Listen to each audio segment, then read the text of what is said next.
El siguiente programa es ajeno a la programación de Vea Canal. Cualquier eventualidad es responsabilidad del mismo. Vea Canal. Formando opinión con madurez.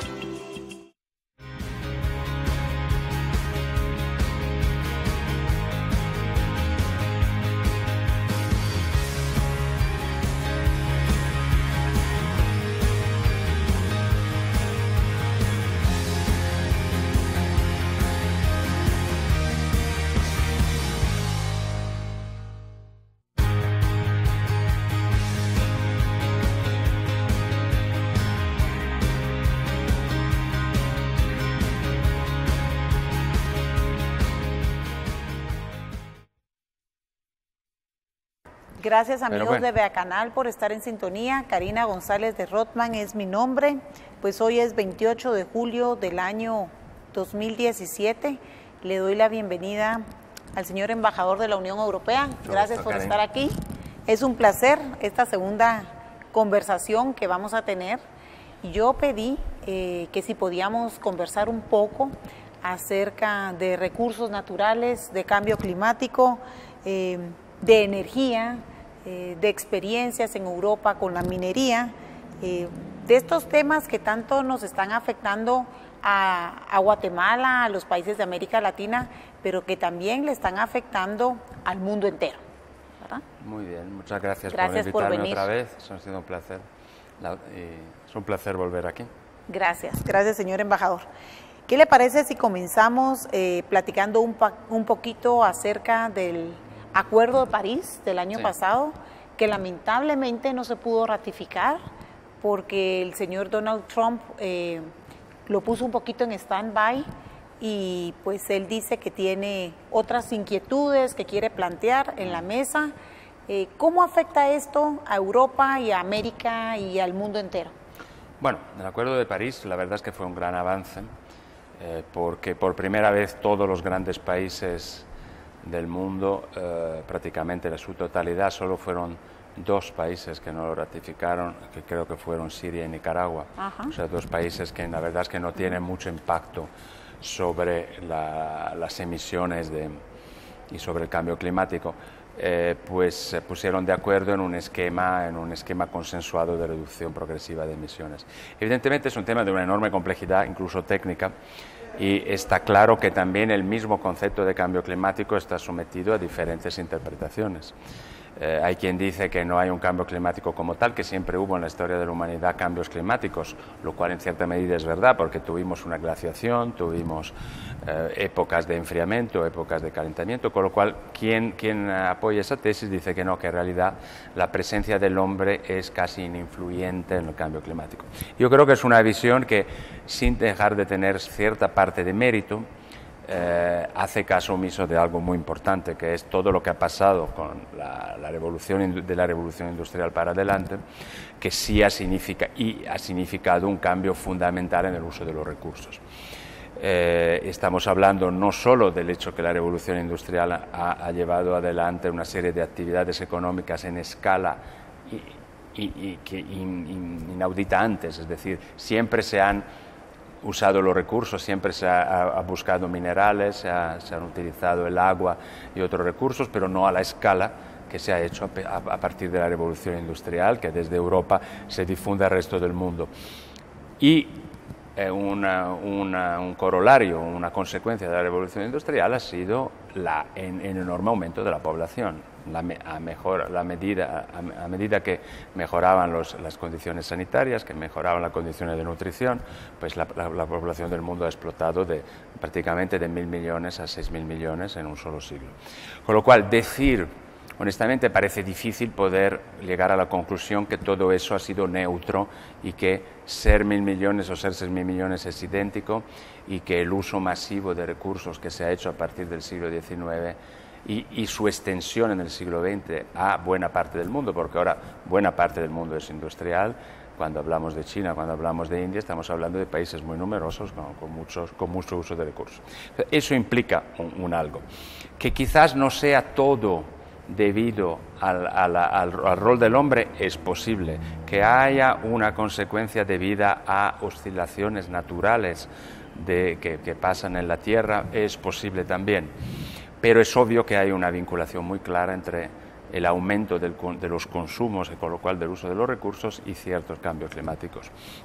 Con lo cual es lógico que al ser un tema de interés mundial no se pueda enfrentar a él un solo país, que sea pequeño como Guatemala o que sea grande como Estados Unidos o como Rusia. Un país solo no puede enfrentarse a temas que van mucho más allá. Entonces, en ese sentido, la Unión Europea siempre estuvo a favor de un acuerdo multilateral sobre el cambio climático. Existe una organización internacional que se dedica a estudiar científicamente los efectos del cambio climático. Sus informes son aceptados por la gran totalidad de los científicos mundiales. Solo hay una parte muy pequeña de personas de científicos que tienen opiniones diferentes, lo cual es lógico. Siempre en ciencia habrá visiones diferentes. Y yo no en absoluto soy de los que piensa que hay que tomar el cambio climático como si fuera una cuestión escrita en el Evangelio y que no se puede discutir. Claro que se puede discutir.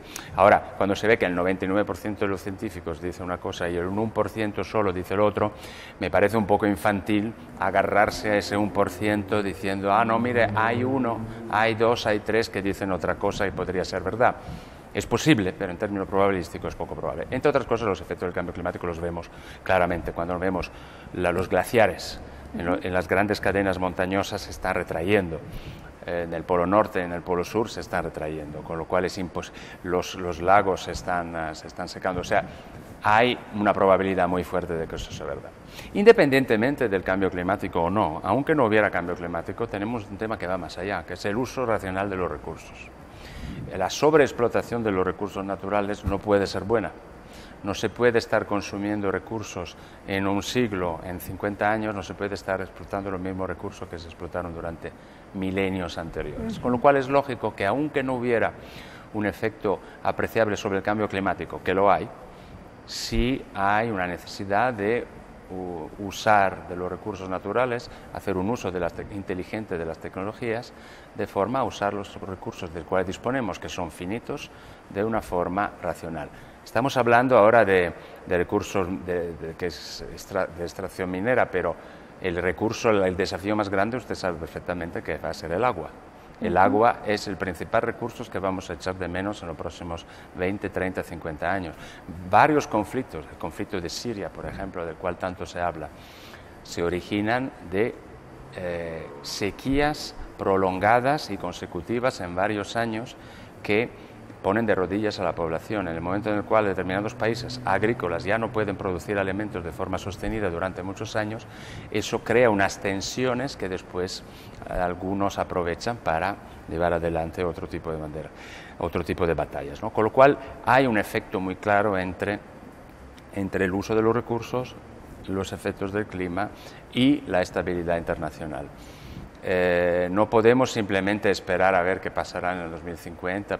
Evidentemente tenemos que empezar a pensar en eso antes. Entonces, bueno, esa introducción un poco larga para decir que la Unión Europea siempre, por su naturaleza, al ser nosotros una entidad, Europa, que no dispone de muchos recursos naturales y lo tenemos que importar, siempre hemos estado muy atentos al uso racional de ellos, o por lo menos lo hemos estado en los últimos 40, 50 años. No digo que la Europa, los países europeos del siglo XVIII, XIX no hubieran explotado los recursos de una forma masiva. Claro que lo hicimos porque en esa época se hacía así. En esa época no existía el concepto de que los recursos son algo que algún día se va a terminar, porque estábamos hablando de poblaciones pequeñas. Claro que destruimos nuestros bosques, como se ha hecho en muchas partes del mundo. Pero desde los años 60, 70, que emergió claramente la idea que teníamos que enfocar un concepto de desarrollo sostenible. Entonces, apoyamos el primer acuerdo sobre el cambio climático, que se llamó el Acuerdo de Kioto. El Acuerdo de Kioto lo que preveía era reducciones voluntarias de las emisiones de gases, de forma a mantener bajo control el crecimiento del clima. Pero también tenía un gran efecto de uso sustentable de los recursos. O sea, ¿cómo se hacía eso? Se hacía reduciendo, racionalizando el uso. En Europa nunca hemos estado a favor del uso indiscriminado del petróleo, por dos razones muy simples. Uno, porque no lo tenemos. Y que entonces entendemos muy claramente que no vale la pena despilfarrar los recursos porque los tenemos que importar, los tenemos que pagar muy caramente y desde el año 73 lo tenemos que pagar muy caros. Con lo cual siempre hemos estado muy sensibles a eso. Yo cuando era niño me acuerdo que en el año 73, cuando de repente los países árabes subieron de 5 veces el precio del petróleo y nuestros países tenían que importar, tuvimos una experiencia que yo recuerdo como muy divertida porque era un niño, que era tuvimos que suspender el tráfico de coches. Entonces los domingos no se podía circular en coches. Y se introdujeron muchas medidas para usar más de medios que no consumieran petróleo. ¿Bicicleta? Eso funcionó, bueno, claro, la gente desapareció de todo, hasta caballos en las ciudades después de muchos años. O sea que el concepto de austeridad, de cierta moderación en el uso de los recursos es muy europeo.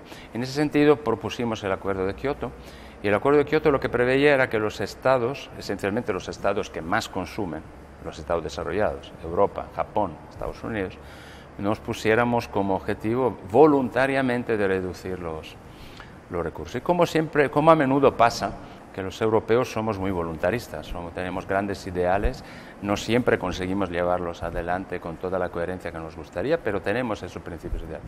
¿Y qué pasó con el Acuerdo de Kioto? Que Europa sí redujo sus emisiones del 30% como se había prometido, pero ¿sabe, aparte de Europa, quién redujo las emisiones? Absolutamente nadie más. Estados Unidos nunca se adhirió al acuerdo. China tampoco. Estados Unidos, China e India, que eran grandes emisores, no se adhirieron al acuerdo. Otros se adhirieron al acuerdo, como Japón, en fin, no quiero hacer nombres para parecer gracioso, pero si digo que fuimos los únicos que lo cumplimos, pues está claro que todos los demás no lo cumplieron. Entonces, ¿qué pasa? Que la sumatoria de nuestro 30% de reducciones con el hecho de que los demás grandes emisores no hicieran nada o incluso, como en el caso de Estados Unidos, aumentaran las emisiones, pues eso tuvo un efecto total negativo porque el cambio climático siguió aumentando y el uso poco sustentable de recursos continuó. Mientras tanto que aparecieron una China y una India con un enorme aumento de sus emisiones porque son países que están creciendo mucho. Entonces necesitábamos un marco de acuerdo, ya no solo voluntario, porque la vida es un poco así. Cuando se depende de la buena voluntad, pues siempre hay algunos que cumplen y otros que dejan de cumplir. Con lo cual, por eso lo conocemos muy bien en el derecho internacional, la necesidad de encontrar mecanismos con cierto grado de obligación. Yo creo que el Acuerdo de París no es casual que esta vez se haya concluido en Europa, porque Francia y la Unión Europea impulsaron mucho ese tema, porque vimos que ahí no íbamos a ninguna parte. Es decir, no podíamos nosotros seguir apretando el cinturón en el uso de recursos y los demás no. No iba a funcionar eso. Nosotros no lo hicimos por puro altruismo, nosotros lo hicimos porque nosotros sabemos que nuestro sistema funciona así, no tenemos los recursos, tenemos que ser inteligentes en su aprovechamiento. Entonces, de ahí llegamos a este Acuerdo de París, que es un acuerdo que introduce el principio de la obligatoriedad, es decir, todos los países tomaron ese compromiso y ahí se vuelve obligatorio, se crearon unos esquemas de monitoreo. Pero dentro de la obligatoriedad queda una cierta flexibilidad en cómo conseguirlo. Por ejemplo, China, que era un actor clave en esto. Sí. China dijo, ok, China hasta Kioto a China no le importaba nada de esto, ellos iban en su rumbo produciendo cada vez más carbón, ellos sacan la mayor parte de su energía del carbón. Entonces, claro, el carbón, usted sabe, es una tecnología muy sucia, es decir, poluciona mucho. Aunque existe ahora el carbón limpio, en fin, pero ellos dijeron, mira, nosotros estamos en un proceso de desarrollo que requiere el uso de esos recursos, y entonces nos comprometemos ahora a ir reduciendo progresivamente en el marco de los próximos 20 años, pero de la forma que encontraremos. Entonces, de momento no ha reducido nada, pero han tomado el compromiso y eso es muy importante. Claro, en todo esto, la decisión de Trump, de la administración norteamericana, de no ratificar el acuerdo complica un poco las cosas porque, claro, el gran aliciente del Acuerdo de París, la cuestión estructural muy importante es que el acuerdo sea obligatorio y no sea ya voluntario. Pero del punto de vista de los países que participaron en él, el hecho que Estados Unidos y China, que no habían participado hasta entonces, India tampoco la verdad, pero sobre todo Estados Unidos y China, que son los dos principales emisores, no se hubieran comprometido, claro, cambió mucho cuando la administración Obama decidió firmar ese acuerdo. Entonces, ahí, claro, la vuelta atrás de Estados Unidos, evidentemente, es una ducha fría, no facilita. La administración actual norteamericana tiene otra visión, que es la visión que siempre tuvo el Partido Republicano, que eso no importa mucho, el tema del cambio climático que no es realmente muy importante, que los recursos se pueden usar de forma más indiscriminada. Es una forma de pensar tradicional que ellos han tenido. Tengan en cuenta que Estados Unidos es muy diferente a nosotros. Nosotros no tenemos grandes recursos, con lo cual sabemos que tenemos que economizarlos. Estados Unidos tiene muchos. Y de hecho tiene cada vez más. Estados Unidos es autosuficiente en petróleo, cosa que no era en los años 70, con lo cual ellos tienen la sensación que pueden ellos seguir manteniendo su modelo energético de forma indiscriminada y que nadie le tiene que decir cómo administrarlo. Nosotros como europeos tenemos una visión diferente porque nosotros somos 28 países.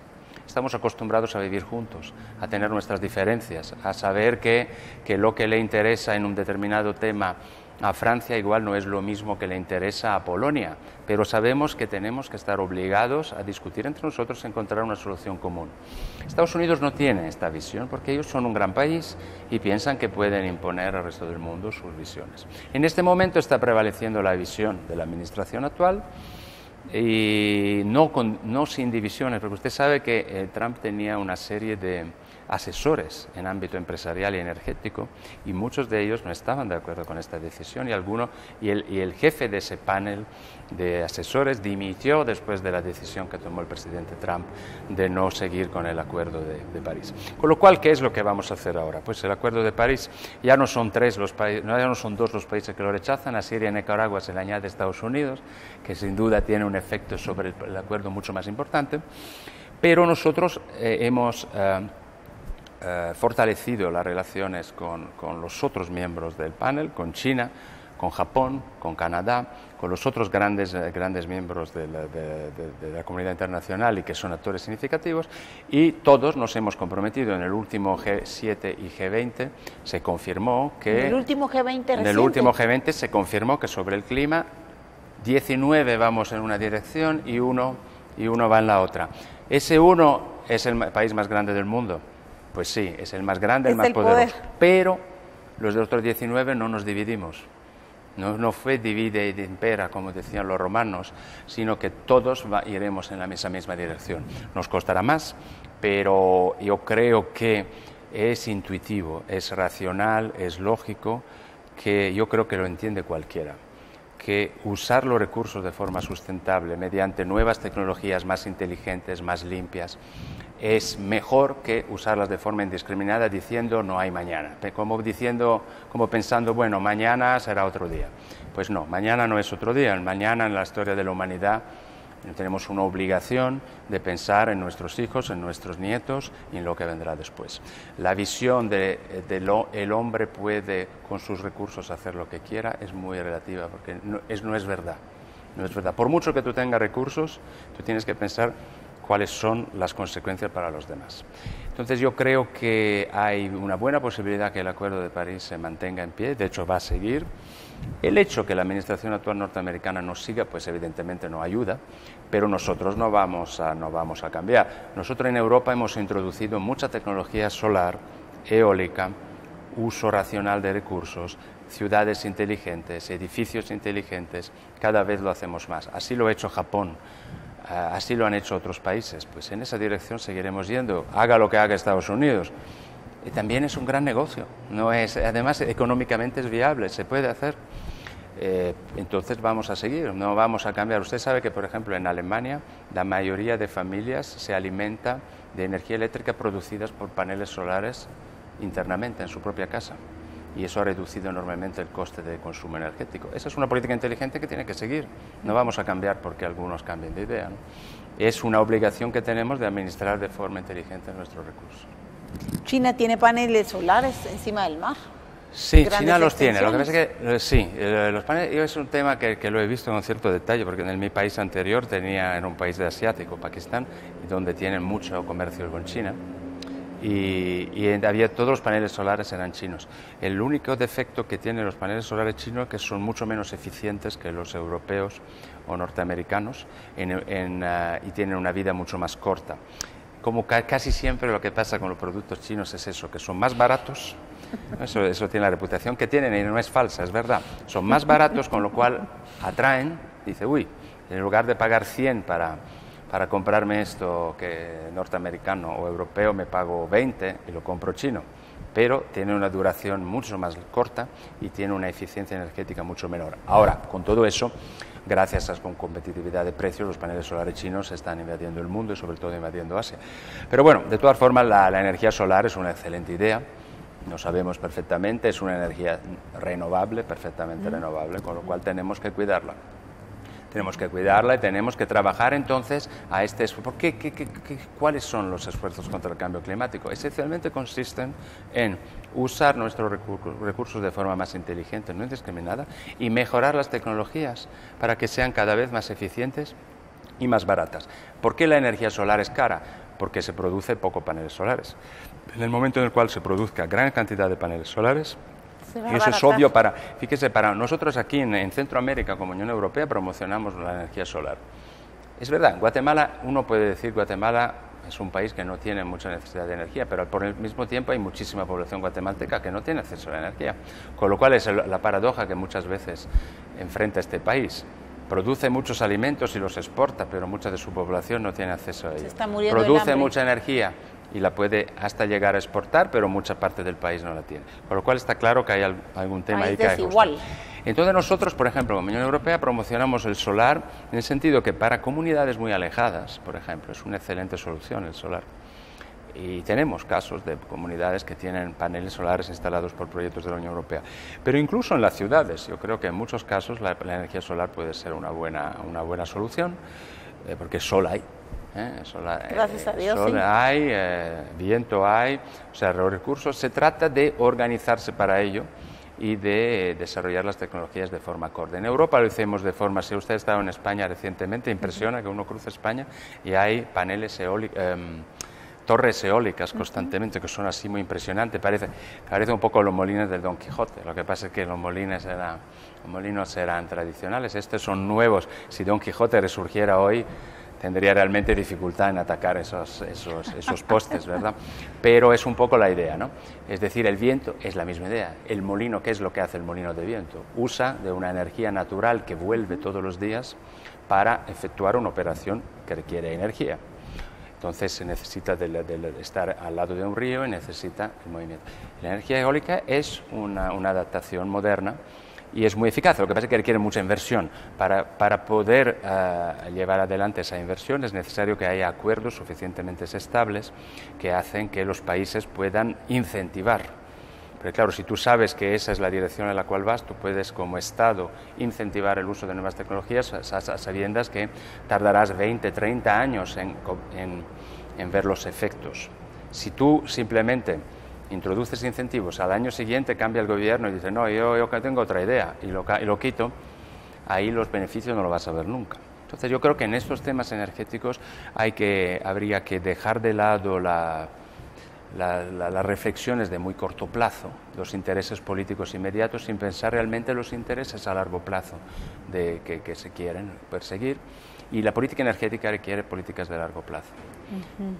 Vamos a ver, usted habló que todos estas locuras que nosotros hemos hecho con el ambiente, ustedes ya lo vivieron. Sí, claro. Pero que en los años 70 decidieron reflexionar que de plano no iban a ningún buen lugar. ¿Cómo lo manejaron? Ustedes ya pasaron por haber deforestado sus países, porque uno va a Europa y uno se quiere quedar ahí porque uno siente que hay algo diferente que no hay aquí, al menos en Guatemala. Pero esos bosques, si uno agarra un tren en Italia y uno ve las campiñas y etcétera, hay seguridad alimentaria, están sembrando alimentos, hay árboles, hay montañas. ¿Qué hicieron para lograr convencer? Porque para marcar un alto y decir, ok, nos vamos a autodestruir y nosotros somos nuestro propio apocalipsis. Tuvieron que haberse sentado a la mesa a consensuar con todos los sectores, incluyendo a las familias más poderosas de Europa, ¿verdad? Sí. Porque la oligarquía tiene tejido internacional. ¿Cómo lo lograron? Porque nosotros estamos en ese proceso y la gente que habla de esos temas en Guatemala es criminalizada, enjuiciada y encarcelada y tildada, por ejemplo, de terrorista, antiindustria, antiempresa, antidesarrollo. Sí, sí. Bueno, es una muy buena pregunta que me hace obviamente muy amplia. Y sí, tiene usted razón. Tuvimos necesidad de enfrentar estos grandes temas de una forma muy holística, muy consensuada, muy amplia, porque es la única forma de hacerlo. Cuando el debate se vuelve muy pequeño y muy de corto plazo, muy de pocos argumentos o muy panfletario, si usted quiere resumir un tema en 3 palabras, dice no, porque la empresa es buena y la ecología es mala, pongamos. Evidentemente es falso, porque no es así, no es así de simple. No es así de simple. Evidentemente es necesario que la empresa tiene un papel absolutamente fundamental, no habría actividad económica, no tendríamos nada que intercambiar si no lo produjeran las empresas. No hubiese ni siquiera impuestos, ¿verdad? Obviamente, no existiría nada, no existiría Estado, no existiría impuestos, no existiría actividad económica, no existiría nada sin empresa, eso es obvio. Pero nosotros, ¿cómo llegamos a sentarnos a la mesa entre todos y encontrar formas de reconstruir nuestro continente, nuestras naciones sobre nuevas bases? Lo hicimos no porque fuéramos más previsores o más inteligentes o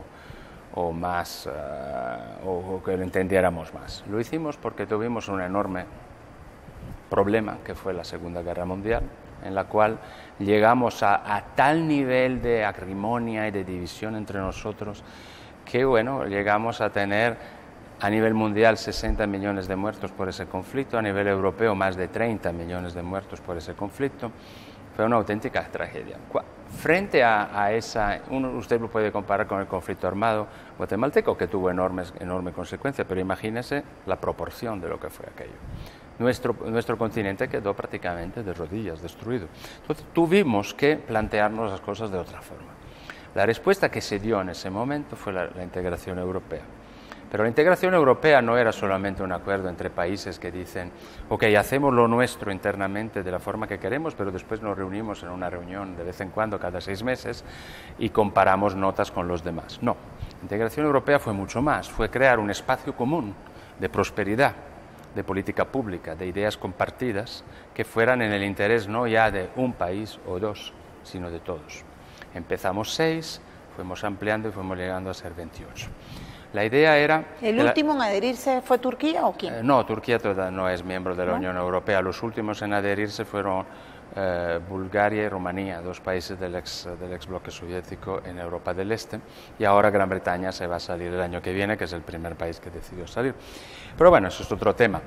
Entonces, ¿cómo se pudo? ¿Qué significó la integración europea para nosotros? La integración europea fue admitir una cosa fundamental, que cada uno de nuestros países, por sí solo, no era lo suficientemente equipado o fuerte para enfrentarse a los grandes problemas de reconstruir Europa primero. ¿Cuál fue nuestra primera necesidad como europeos después del conflicto? Reconstruir las ciudades y, aún más básico, poner comida en el plato de nuestra gente. No teníamos producción agrícola suficiente porque todo había quedado destrozado.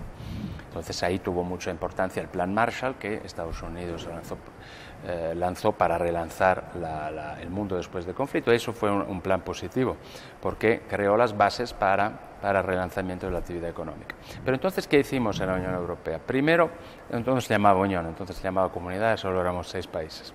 Pero tenemos la primera necesidad de nutrir a nuestra gente en un mundo en el cual, en una Europa en la cual ya los campos no producían.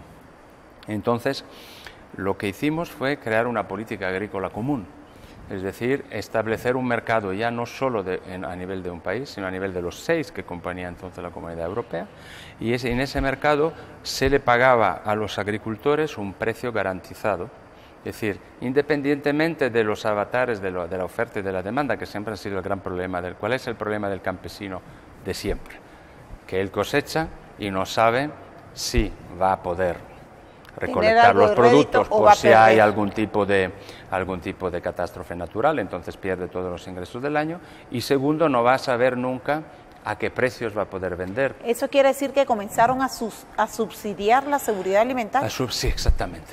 Fue una enorme transferencia de recursos de los presupuestos del Estado a la seguridad alimentaria y a la producción agrícola. ¿Y qué nivel de desnutrición tienen en la Unión Europea? La desnutrición, el problema que tenemos nosotros ya no es desnutrición, es malnutrición como mucho. Obesidad. Claro, ese es el problema. No, desnutrición, la desnutrición ha desaparecido por esto, esencialmente porque todo el mundo tiene acceso a la comida. El Estado intervino en la planificación de la actividad agrícola, pero no en el sentido socialista del término, es decir, tú tienes este campo y te obligo a producir 30 toneladas de papas porque eso es lo que yo digo. Eso fue lo que hizo el comunismo, pero no funcionó, porque ¿qué pasa? Que a ti te obligan y dicen, tú me dices que tengo que producir 30 toneladas de papas, pues no, yo quiero producir whiskiles, no me da la gana de producir papas. Eso porque la planificación no llega a tanto. Tú tienes que dejar al agricultor, al productor, escoger qué tipo de producción es la mejor, qué es lo que quiere hacer. Entonces eso lo tiene que hacer el mercado, es lo que llamamos el mercado. Pero es en este mercado nosotros introdujimos unos principios de acomodo, de arreglo de los precios. Entonces le quitamos al agricultor ese gran miedo que siempre el agricultor ha tenido, que llegan las lluvias excesivas o llega un huracán y se lo lleva todo. Entonces, ¿quién ayuda al agricultor? Se queda sin recursos. Eso es lo que pasa en todo el resto del mundo. En Europa aseguramos un precio. Es decir, los gobiernos de la Unión Europea se reúnen cada año y dicen, este año la tonelada de papa la pagamos tanto. Y entonces eso significa que tú como agricultor ya sabes que si el mercado te paga más, pongamos que el precio que se haya definido sea de 3 euros por tonelada, digo un precio absolutamente loco, pues entonces yo lo vendo a 3 euros en el mercado. Pero de todas formas sé que si va a más de 3 lo vendo en el mercado, pero sé que los 3 me los asegura el presupuesto de la Unión Europea. Eso ha supuesto una enorme transferencia de recursos del resto de la economía hacia la agricultura, porque de esa forma hemos conseguido dos cosas. Por un lado, volver a producir todos nuestros alimentos, también fomentar las producciones que más nos interesaban, diversificar la agricultura, y por otro lado, mantener a los agricultores de una forma muy eficiente en el mercado. Porque si no hubiéramos intervenido para nada, ¿qué pasó en los años 60, 70? Que Europa se industrializó una vez más. Entonces la gente, si hubiera tenido incertidumbre en el campo, ¿qué hubiera hecho? Lo que muchos hicieron, abandonar la campiña, irse a las ciudades. El proceso de urbanización salvaje. Tampoco interesa un proceso de urbanización salvaje, y eso lo hemos visto en el tercer mundo. En países donde de repente la agricultura se vuelve tan improductiva que tú prefieres ir a buscar suerte en la ciudad. ¿Y qué pasa con ciudades que nacieron para ser de medio millones y después se van a ser de 2, 3, 4, 5 millones? Tiene grandes sin problemas servicios sociales. Públicos, sin trabajo, tal. Entonces hay que mantener un equilibrio entre campo y ciudad, y eso permite ir a la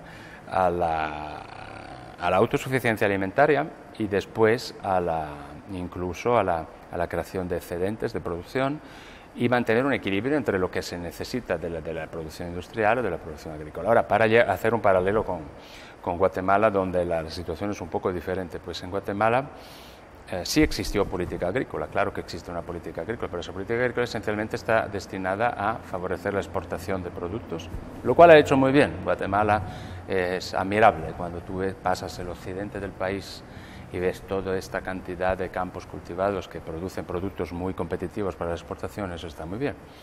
Pero lo que sí es fundamental, y en eso estamos apoyando el gobierno de Guatemala, que acaba de lanzar un plan de agricultura familiar y lo vamos a apoyar con recursos, es que a esto tienes que acompañarle más allá del interés del exportador, que se tiene que mantener y se tiene que fortalecer. Guatemala, el primer producto que exporta en el mundo al resto del mundo son productos agrícolas. que sea café o que sean otros productos de hortalizas y frutas y flores. Perfecto.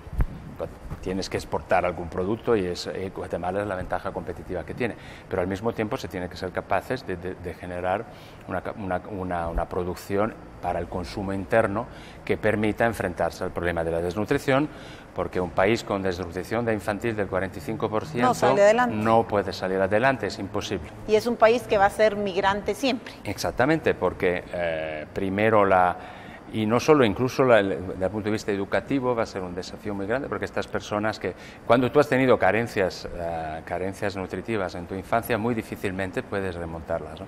Entonces, yo creo que es uno de los grandes desafíos actuales de Guatemala. ¿Ustedes por eso van a apoyar este tipo de agricultura familiar? Sí, sí. Bueno, la verdad es que ya lo hemos hecho en el pasado. Si usted piensa, usted sabe que hay muchas cooperativas en Guatemala. Estas cooperativas nacieron esencialmente después del conflicto armado. ¿Qué es lo que hace una cooperativa? Pone en común a agricultores, productores de una misma área y los junta para enfrentarse juntos a problemas comunes. Si yo estoy solo produciendo café o produciendo lo que sea, y estoy solo y nadie me ayuda, y mi vecino lo veo como un competidor, no lo veo como alguien que puede participar en mi desafío, muchas veces me quedo en una agricultura de subsistencia que no es suficiente, que no llega a ser ni de subsistencia. El enfoque cooperativo, que es un enfoque que en Europa usamos muchísimo después de la Segunda Guerra Mundial, ayudó a juntar los esfuerzos de los agricultores y a desarrollar nuevas técnicas, mejorar la productividad, reducir el riesgo, porque de eso se trata. Si somos 50 y que producimos lo mismo e invertimos juntos, pues reducimos también el riesgo entre nosotros. La introducción del sector cooperativo en Guatemala, que a algunos en su día no les gustó mucho porque dijeron que era muy comunista, pues no es comunista. Es simplemente un esfuerzo racional de organizar una actividad de forma inteligente y compartiendo riesgos. Compartir riesgos, reducir el riesgo en realidad es una actitud de empresario, es empresarial, ¿sí? Es puro empresariado. Porque claro, el agricultor también es un empresario. Entonces, es totalmente empresarial y tuvo enorme éxito en Guatemala. Porque, ¿qué necesita una cooperativa? Una cooperativa necesita un esquema común, una idea de trabajar juntos, pero también necesita de gente muy trabajadora. Porque en una cooperativa, si usted trabaja y yo no trabajo, pues yo me voy a quedar regazado, no, la cosa no funciona. Hay un efecto de trabajar juntos. Es muy agradable ver, muy interesante ver, he visitado bastantes cooperativas en estos meses en Guatemala, en diferentes zonas del país, en el occidente, en la costa sur, y pues es interesante ver como cooperativas que nacieron con apoyo europeo en los años 90, 20 años, 25 años más tarde, son capaces no solo de producir más y mejores productos, de alimentar bien a sus miembros, sino también de vender y exportar al extranjero. Y aparte de eso, la cooperativa tiene la gran ventaja de ofrecer otros servicios a sus asociados, servicios de salud, servicios de educación, servicios de prevención de riesgos, por ejemplo, preparar el terreno frente a catástrofes naturales, que Guatemala tiene muchas. O sea, en ese sentido... ¿Ayuda financieramente también a sus miembros? Sí, claro, porque genera... Pero yo he conocido, evidentemente no todas las cooperativas son tan exitosas, pero hay cooperativas que están en lugares que después del conflicto armado estaban completamente desarmados y ahora mismo, o sea, que no había condiciones de producir y ahora son prósperas, exportan productos, se han vuelto actores del comercio internacional. Entonces, ese es en gran medida un legado de Europa. Ahora, porque es un método que nosotros fomentamos mucho en Europa, lo tenemos nosotros mismos, en Alemania, en Italia, en España, en todas partes. Ahora, la etapa actual en la que estamos es la siguiente con este tema. La verdad es que los datos de desnutrición no están yendo muy bien en Guatemala. Es decir, la desnutrición, si usted la ve desde los años 60 ha bajado, incluso la desnutrición aguda ha bajado bastante, pero ha bajado muy lentamente. Yo asistí a la presentación de un informe hecho por guatemaltecos hace unas semanas, y donde se hacía constar que al ritmo actual de reducción de la desnutrición, si baja con la misma intensidad, Guatemala va a alcanzar a El Salvador y Honduras en niveles de desnutrición dentro de 50 años. No estamos hablando de alcanzar el mundo desarrollado, estamos hablando de alcanzar los vecinos, que tienen una temática muy parecida. Eso y que se supone que somos los mejores del Triángulo Norte. Evidentemente eso indica, bueno, en temas de desnutrición lamentablemente no. Lamentablemente los países vecinos están mejor en este tema solamente. Entonces, ahí está claro que hay que dar un cambio. Yo creo que el gobierno actual lo ha entendido, por eso hay un gran énfasis en la desnutrición. El presidente Jimmy Morales lo ha dicho muy claramente varias veces. Ahora, una cosa, decirlo es relativamente fácil, es bueno empezar por ahí, voluntad política, pero al mismo tiempo técnicamente no es fácil luchar contra la desnutrición. Se necesitan enfoques muy multidisciplinarios. No es solamente cuestión de yo le doy a usted comida, no, porque eso no es sustentable. Entonces se necesita producir más, producir mejores productos, más nutritivos. Tener acceso al trabajo para poder ir a comprar. Se necesita una educación en temas de salud, en temas de nutrición, en temas de preparar bien los alimentos de la forma más eficaz.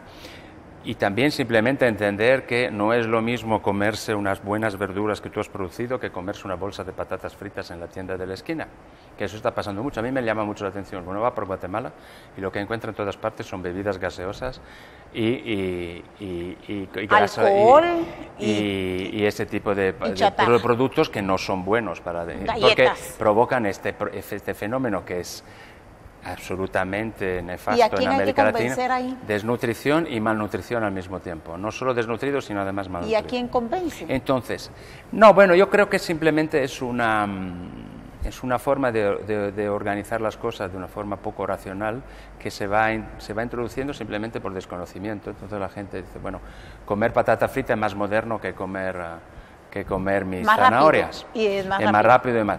Yo creo que hay entonces un gran esfuerzo educativo ahí. Entonces, claro, son muchas cosas juntas. No es solamente ir a medir al niño a ver si está siguiendo una pauta de crecimiento, sino es ofrecerle a la familia toda una serie de posibilidades. Entonces, estos planes de nutrición que ahora mismo se están implementando son ambiciosos. Hay un gran esfuerzo, por ejemplo, del Ministerio de Salud en implantar el nuevo modelo inclusivo de salud, que es algo que apoyamos como Unión Europea hace 20 años en este país, que finalmente llega a la realidad. Se está haciendo en 7 departamentos, se extenderá. Hemos decidido apoyar este plan de salud porque nos ha convencido el planteamiento de la señora ministra, y lo vamos a apoyar con muchos recursos el año que viene para aportar recursos adicionales. Pero usted sabe, la cooperación internacional nunca puede ser realmente decisiva. La cooperación internacional solo puede desplegar sus efectos si hay una voluntad política, unas políticas claras, y entonces nosotros podemos aportar un poquito más. El esfuerzo siempre esencial viene del país. Entonces, ahí hemos visto que hay elementos para mejorar esta situación. Evidentemente, hay que mantener cierta humildad, porque estamos hablando de 45% de desnutrición. Esto, por mucho que funcione, vamos a alcanzar el 40% con la ayuda internacional de todo lo que se quiera, vamos a alcanzar el 40% dentro de unos años. O sea, con la política pública hay que aprender que hay que tener paciencia, hay que diseñarla bien, saber crear mecanismos que permitan ver si el tiro está siendo equivocado. Digo, mira, estoy haciendo algo que no funciona, pues hay que cambiar. Pero al mismo tiempo hay que darle tiempo. La política pública no se puede cambiar de un gobierno a otro. Un tema como desnutrición, por ejemplo, ¿Desnutrición está ligado al agua? ¿Desnutrición está ligado al acceso al agua? Todo lo que está vinculado a la poca productividad agrícola. Es decir, el 60% de las familias guatemaltecas viven de su autoconsumo. O sea, el 60% de los agricultores, de las familias que trabajan en el campo, el 60%, según los datos, solo produce para su autoconsumo, no llega a tener un excedente para vender a alguien. Y están están al nivel de autoconsumo o menos que eso. Muchos de ellos no llegan ni a producir para el autoconsumo. Entonces, eso es demasiado elevado. Evidentemente hay que llegar a un sistema donde no solo el autoconsumo es se alcanza, sino que se crean excedentes. Muchas familias están en eso, las que están en el sector cooperativo, las que trabajan para grandes empresas exportadoras que están basadas en el esfuerzo cooperativo, pues sí han alcanzado eso. Pero claro, hay que aumentar mucho la productividad. Pero no es solo cuestión de producir más, es cuestión de producir más, pero de forma más consciente y más competitiva. Entonces, ahí apoyar ahora, que eso yo creo que es importante, es un desafío tan grande pero yo al mismo tiempo es muy necesario, yo creo, y eso volvemos un poco a lo que hablamos de Europa. En Europa, ¿cómo avanzamos de los años 50 hasta ahora? Avanzamos a través de grandes acuerdos nacionales, a través de sentarnos alrededor de la mesa y entender que gobierno, empresarios, patronos y sindicatos, trabajadores tenían intereses comunes. A ti te funciona mejor. A ti como trabajador te funciona mejor si tu empresa es una empresa que funciona bien, gana dinero y no te explota, sino que Y a la empresa también le va mejor porque un trabajador contento, satisfecho, motivado es un trabajador que produce mucho más y que compra más productos. Eso es lo que entendimos en el capitalismo euroamericano en el siglo pasado. Incluso, sí, a comienzo del siglo pasado fue cuando se pasó de un concepto de producir lo que se pueda sin importarle al trabajador a implicar al trabajador en la vida de la empresa. Entonces, ¿economía social de mercado podría ser? Sí, bueno, ese es el modelo que se usó en Alemania, la economía social de mercado, pero en cierta medida en toda Europa. Es decir, la idea de que el trabajador, los sindicatos, los empresarios, el gobierno, todos tienen un interés común en que las cosas funcionen. En Europa nos ha funcionado muy bien porque nos hemos sentado en la misma mesa durante mucho tiempo hasta encontrar acuerdos. Evidentemente en algunas cosas se ha excedido, en algunas cosas quizás no se ha tomado la buena decisión, pero en general había este interés.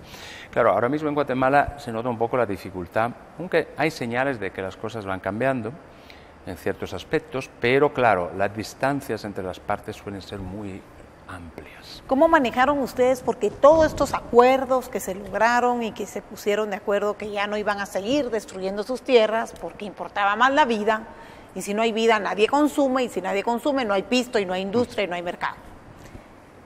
¿Cómo manejaron el área desde el punto de vista judicial, el sector justicia allá? Me imagino que crearon fiscalías, me imagino que crearon juzgados nuevos, me imagino que tiene que haber un equilibrio y sanciones. Bueno, si hay un empresario, un industrial o un particular que se está abusando y no está respetando los acuerdos, tienen que haber consecuencias, ¿no? Solo puede decirle, mire, hágame el favor de no molestar. Bueno, está claro que el derecho, que es fundamental, nosotros vivimos en estados de derecho y es fundamental que ese estado de derecho sea efectivo, funcione y que todos los ciudadanos lo respeten. Evidentemente siempre va a haber alguno que no lo respete. Va a haber criminales que hacen cosas muy obvias como matar o robar, pero también hay otro tipo de infracciones al derecho. Entonces el derecho, la corrupción, por ejemplo, es también un delito muy obvio, todo el mundo lo sabe ahora mismo. Durante mucho tiempo no estaba muy claro ese tema, que la corrupción fuera un delito. Se pensaba que la corrupción era un modo de vida, una forma de vida que el más listo pudiera. Pues la corrupción representa un gran coste, pero eso lo representa un gran coste en Guatemala, en Europa, en cualquier lugar. Y tenemos mucha corrupción en Europa, no estamos libres, estamos absolutamente llenos de corrupción. Ahora, lo que es necesario es que exista un Estado de Derecho fuerte. Entonces, un Estado de Derecho fuerte, ¿cómo se hace? El Estado de Derecho fuerte, evidentemente, sobre todo tiene que empezar por los ciudadanos. Son los ciudadanos que crean su propio Estado de Derecho. En los países europeos podemos decir que una de las características de la Unión Europea y de los países que la conforman es que son países en los cuales hemos dado una primacía muy clara al derecho. Y el derecho es absolutamente preeminente sobre cualquier otra dimensión. Un sistema de reglas claras que obliguen a todos y que se hagan respetar con sanciones o con las sanciones oportunas. El derecho también varía. No es lo mismo la ley, el cuerpo de leyes que existía en los años 50 no es el mismo que existe. ¿En qué ha variado? Se ha ampliado muchísimo. Se ha ampliado muchísimo el abanico de las áreas sometidas a derecho. Por ejemplo, estábamos hablando antes de medio ambiente y recursos. Hasta los años 70 no había conciencia que el medio ambiente constituyera un área de delito. Es decir, el señor que estaba produciendo, y estoy hablando de Europa, no de Guatemala, estoy hablando de Europa, el señor que estaba produciendo cualquier producto industrial en los años 60 y que contaminaba el río. Máquinas. Con cualquier tipo de maquinaria, de componente químico y tal, y que vaciaba los residuos de su producción industrial en un río. En los años 60 nadie le castigaba, no se consideraba delito, se consideraba que eso era una cosa natural. Después surgió, claro, cuando empezaron a morir los ríos, a morir los peces, el agua contaminarse. ¿Llegaron a eso? ¿Llegaron ustedes? Sí, llegamos a eso en los Porque años... por donde uno pasa no lo ve. No, porque ahora hemos introducido unas leyes y unas tecnologías que obligan al contaminador a limpiar o a no contaminar. Eso hay que reproducirlo 40 veces en este canal y hay que tuitearlo mucho. Es decir, ¿qué pasaba? Que hasta los años 70 no había conciencia que los recursos que manejábamos eran finitos, se terminarían algún día. Entonces, si usted, por ejemplo, uno habla con nuestros padres o abuelos y uno dice, no, porque en mi época uno se podía bañar en el río. Sí. Así digo yo ahora. Sí. Yo me podía bañar en los ríos de la costa sur. Exactamente. Eso pasaba en Europa también. Uno a veces ve imágenes de películas antiguas y ve de repente, uno ve unas divertidísimas comedias italianas que se desarrollan en Roma y uno ve que en el río Tíber, que pasa por Roma, se bañaban, tenían baños y se lanzaban al agua así como se va a una piscina. Y eso es impensable para mi generación. Mi generación, el río estaba contaminadísimo, pero no solo por la actividad industrial, simplemente por la ocupación de la gente. Si una ciudad pasa de 1 millón a 4 millones... de una habitación. Bueno, por ejemplo, los desechos ahora hay obligaciones muy claras legales que las ciudades tienen que reciclar y tratar los desechos. Las empresas, el principio que seguimos en Europa en jurisprudencia es el principio del contaminador, que quien contamina tiene que asumir los costes de la limpieza. Eso está clarísimo. ¿Y si no lo hace? Y entonces si no lo hace, pues tiene que pagar unas multas muy fuertes o incluso penas de prisión. Pero entonces, ¿qué es lo que hace una empresa? La empresa ya no contamina. Lo que pasó fue que en los años 70 emergió una necesidad y entonces se tuvo que empezar a descontaminar. Recuperar espacio, recuperar tierra, limpiar tierra, limpiar ríos, limpiar el aire. Y la situación ha mejorado mucho ahora. Muchísimo. Ahora tenemos... ¿por qué adoptamos tecnologías limpias? Adoptar tecnologías limpias significa usar productos que contaminen menos. Por ejemplo, el carbón. Yo cuando era niño, en mi casa, en el bloque de apartamentos donde vivíamos, teníamos abajo carbón.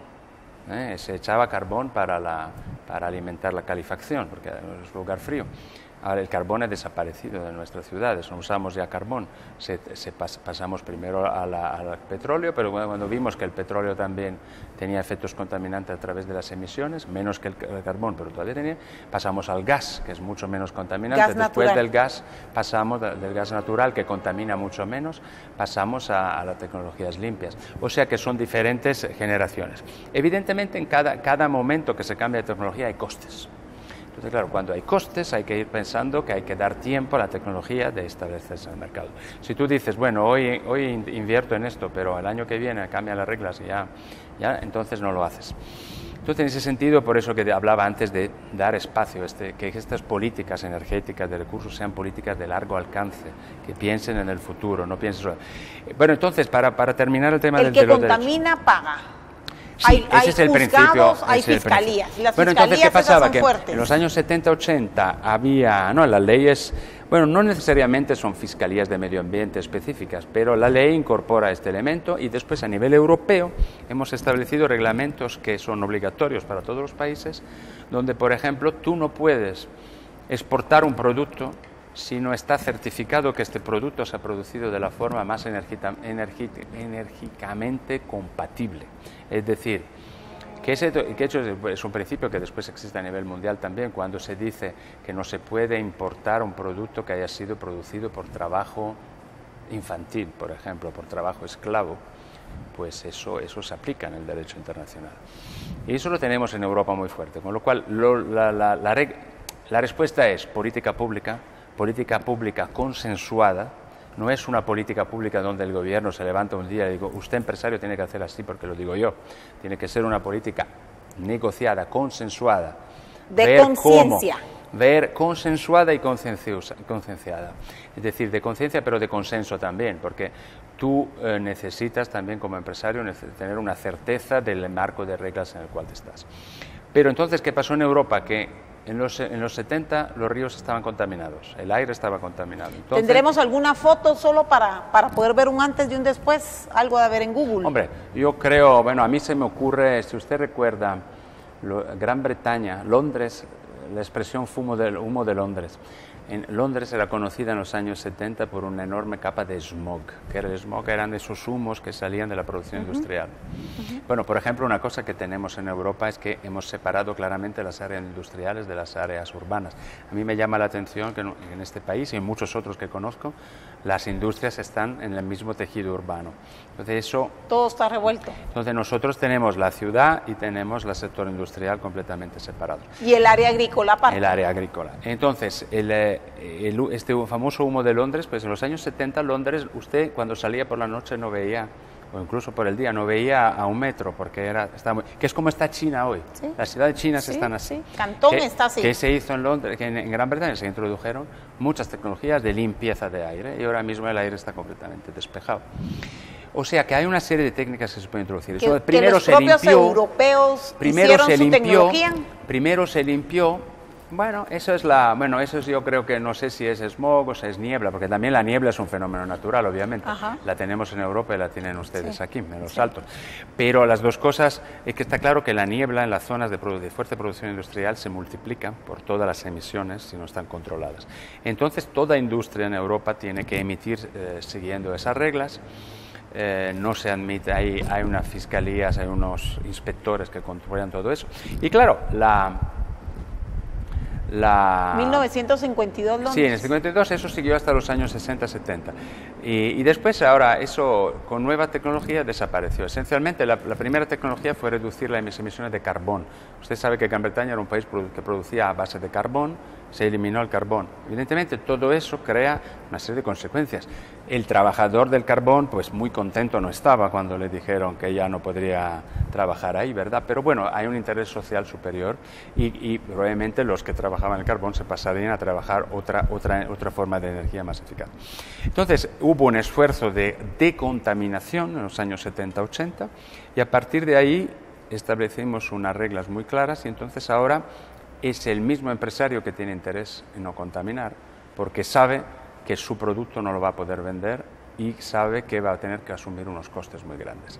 Entonces, él introduce una tecnología decontaminante, con lo cual ya no tenemos el problema de contaminar, ahora tenemos el problema del que sí, efectivamente es un coste, pero es un coste que se asume y que va a ser rentable a largo plazo porque sé que podré producir de forma ecosustentable y que podré vender mis productos al resto del mundo sabiendo que están certificados, que dicen, mire, este producto se produjo sin usar tecnologías contaminantes, sin usar, por ejemplo, la revolución de los pesticidas en la agricultura.